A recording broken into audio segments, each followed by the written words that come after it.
Nalalapit na debut ni Carla Kalingap Rab pinaghandaan na. Carla may request sa kanyang last dance. Bago ko ipagpatuloy ang maiksing reaction video na ito, hiling ko lang natapusin ang panunood nito para malaman ang nilalaman nito, at kung bago ka pa lang sa munting channel na ito, paki-subscribe para lagi kang updated sa video ng mga Kalingap.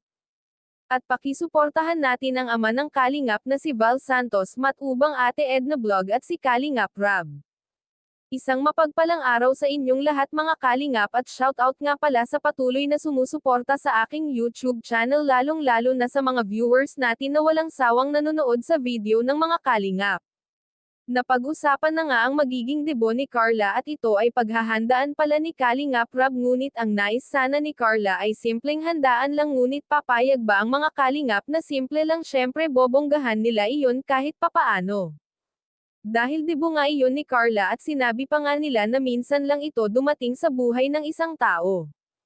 Napakabait talaga ni Kalingap Rab, lahat ng benepisyaris niya pag may birthday lagi itong may pasurpresang party. Napag-usapan na nga ni Carla at Jomar kung sino ang kanyang last dance. Nag-request si Jomar na kung pwede siya ang last dance, ngunit hindi pumayag si Carla. Dahil ang gusto ni Carla sa last dance ay ang kanyang pinakamamahal na ama. Kahit ganun, si Carla ay hindi niya kinahihiya ang kanyang ama. Proud ito sa kanyang ama na kahit may kapansanan ito ay masipag at hindi sila pinapabayaan.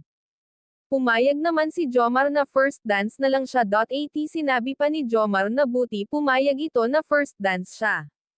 At syempre sinabi ni Kalingap Rab na imbitado lahat ang Kalingap Angels. Iyan ang pakaabangan natin sa nalalapit na debut ni Carla, dahil may gagawing pasabog ang mga Kalingap Angels sa debut ni Carla. Naging excited nga si Carla sa magiging debut niya dahil magkikita-kita na naman sila ng mga Kalingap Angels. Hanggang dito na lang ang update ko mga ka-viewers. Maraming salamat at God bless sa inyong lahat.